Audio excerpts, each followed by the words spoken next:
Hello everyone, welcome back to my channel. আজকের এই ভিডিওতেই দেখো পপি স্লিভ ডিজাইনটা। এই ডিজাইনটা কিন্তু আজকাল খুবই চলছে। এই ডিজাইনটা কি করে কাটিং এবং সেলাই করতে হবে পুরোটাই আমি তোমাদেরকে সব থেকে সহজ নিয়মে সেলাইটা করে দেখাবো। দেখো এখানে হাতাটাকে প্রথমে কেটে নিয়েছি। এখানে 2 ভাঁজ করে লম্বার মাপ আছে, চওড়ার মাপ আছে 15 ইঞ্চি করে, এবং এখানটায় দেখো লম্বার মাপটা নিয়েছি 9.5 ইঞ্চি। বন্ধুরা, তোমরা যেরকম করে হাতার লম্বা নেবে সেই হিসাবে মাপটা নিয়ে নেবে।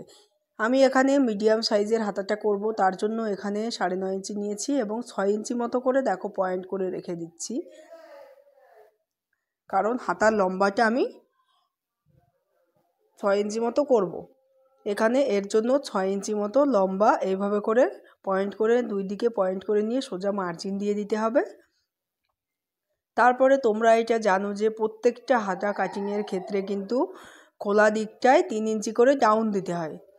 আমার নিজের দিকে আছে খোলা দিকটা, এবার এই খোলা দিকে 3 ইঞ্চি ডাউন দিয়ে দেব।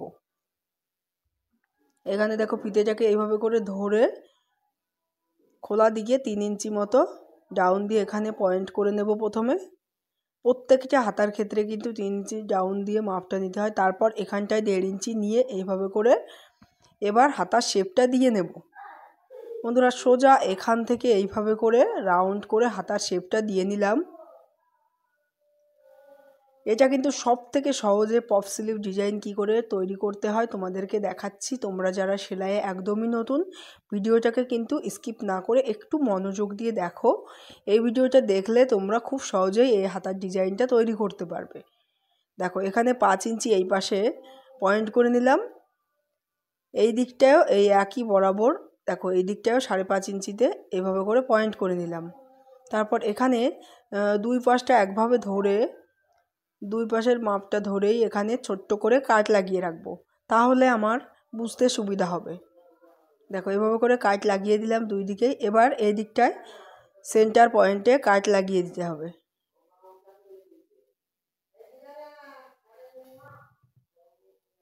দেখো এই দিকটাও সেন্টার পয়েন্টে কাট লাগিয়ে দেব, তাহলে বুঝতে সুবিধা হবে। এবার বন্ধুরা, দুই সাইডে যে আমি কাটটা লাগিয়ে রেখেছি এখান থেকে কিন্তু ডিজাইনটা এখান থেকে কিন্তু কুচি দিয়ে আমি শুরু করব। দেখো এখানে যে কাটটা দিয়ে রেখেছি দুই পাশেই কাটটা কিন্তু দেয়া আছে, এখান থেকে কুচিটা শুরু করব, তাহলে আমাদের কোনো এদিক ওদিক দুই দিকেই সমান মাপ থাকবে, ছোট বড় হবে না। দেখো এইভাবে করে ফ্রিলগুলোকে ভালো করে সেলাই করে তৈরি করে নিতে হবে। তোমরা যারা সেলাইয়ে নতুন, তোমাদের কিন্তু প্রথম একটু অসুবিধা হতে পারে। তোমরা এরকম ভালো করে ফ্রিলগুলোকে ধরে ধরে দুই পাশটায় ধরে ধরে তোমরা সেলাইটা দেবে। দেখবে তোমরা নতুন হলেও কিন্তু এটা খুব সহজে সেলাই করতে পারবে।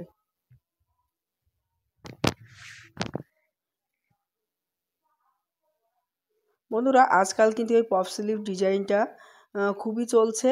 তোমরা তোমাদের নিজেদের জন্য কিংবা তোমাদের কাস্টমারদের জন্য এই হাতার ডিজাইনটা তৈরি করে নিতে পারো। দেখবে তোমার কাস্টমারদেরও এটা খুবই পছন্দ হবে। দেখো এই সাইডেও যে কাটটা দিয়ে রেখেছি। বন্ধুরা, এখানে একটা কথা বলি, তোমরা যে ফ্রিলগুলো দিয়েছো সেটা যেই দিকটায় করে দিয়েছো সে পরে এই সাইডটাও কিন্তু একদিকেই করে দেবে। অনেক সময় কি হয়, নতুনদের কিন্তু এই ফ্রিলগুলো দেওয়ার সময় কুচিগুলো দেওয়ার সময় দেখা যাচ্ছে ঘুরে যায়, উল্টো হয়ে যায়। সেক্ষেত্রে তোমরা কিন্তু দেখে নেবে যেই দিক করেই তোমাদের কুচিটা ঘোরানো থাকবে তোমরা এই সাইডটাও ওই একদিক করে কুচিটা ঘুরিয়ে দিয়ে নেবে। দেখো আমি দুই দিকেই একই রকম করে দিয়ে নিচ্ছি।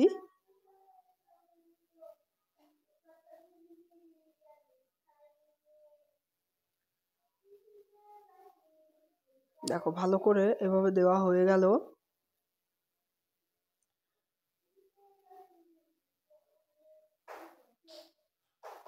আমি তোমাদেরকে এইভাবে ধরে দেখাচ্ছি। দেখো এরকম হবে দেখতে।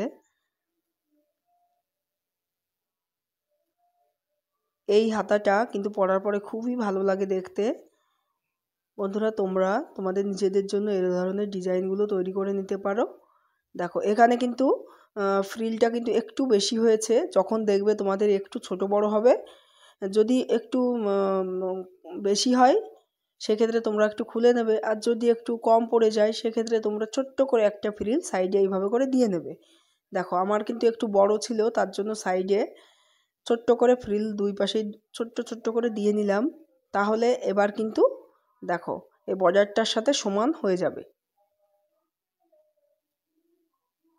দেখো পুরো বরাবর আছে। এটা কিন্তু সদর দিকটা ভেতর দিকে রেখে এইভাবে করে উল্টো দিকটায় সেলাই করে নেব। প্রথমে একদম কিনারা দিয়ে সেলাইটা দিয়ে নিতে হবে।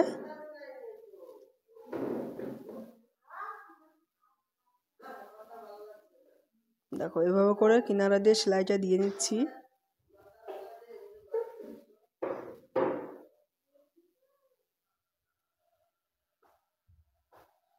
বন্ধুরা এই ভিডিওটা দেখে কোথাও যদি বুঝতে অসুবিধা হয় অবশ্যই আমাকে কমেন্টে জানাবে, আমি তোমাদেরকে উত্তরে সেটা বুঝিয়ে দেব। দেখো এটা এভাবে করে প্রথমে সেলাইটা দিয়ে নিয়েছি, তারপর এটা ঘুরিয়ে নিয়ে প্রথমে ছোট্ট একটা ফোল্ড করে নেব, তারপর আরেকটা ফোল্ড করে এইভাবে করে চাপ সেলাই দিয়ে নিতে হবে।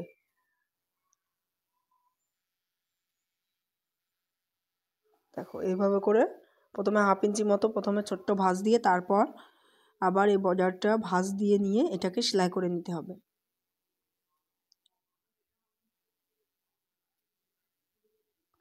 বন্ধুরা আমি আশা করি এই ভিডিওটা দেখে খুব সহজেই তোমরা এই পফ স্লিভ ডিজাইনটা তৈরি করতে পারবে।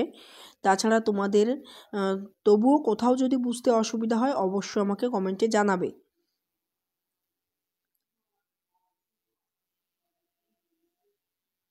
দেখো পুরো হাতার ডিজাইনটা তৈরি হয়ে গেছে। কত সহজভাবে দেখো এই হাতার ডিজাইনটা তৈরি করা যায়। তোমরা এই ভিডিওটা দেখে তোমাদের নিজেদের জন্য এই ডিজাইনটা তৈরি করবে, কমেন্টে আমাকে জানাবে কেমন হলো। দেখো পুরো কমপ্লিট হয়ে গেছে। বন্ধুরা এখানে আমি একটা হাতা তোমাদেরকে তৈরি করে দেখালাম, তোমরা এই একই নিয়মে দেখো এইভাবে করে দুটো হাতায় তৈরি করে নেবে। আমি এই হাতাটা আগেই তৈরি করে রেখেছিলাম, একই নিয়মে দুটোই তৈরি করে নিয়েছি। ভিডিওটা প্রথম থেকে শেষ পর্যন্ত দেখার জন্য তোমাদেরকে অসংখ্য ধন্যবাদ। আবার দেখা হবে নেক্সট ভিডিওতে, ততক্ষণ সবাই ভালো থেকো, সুস্থ থেকো।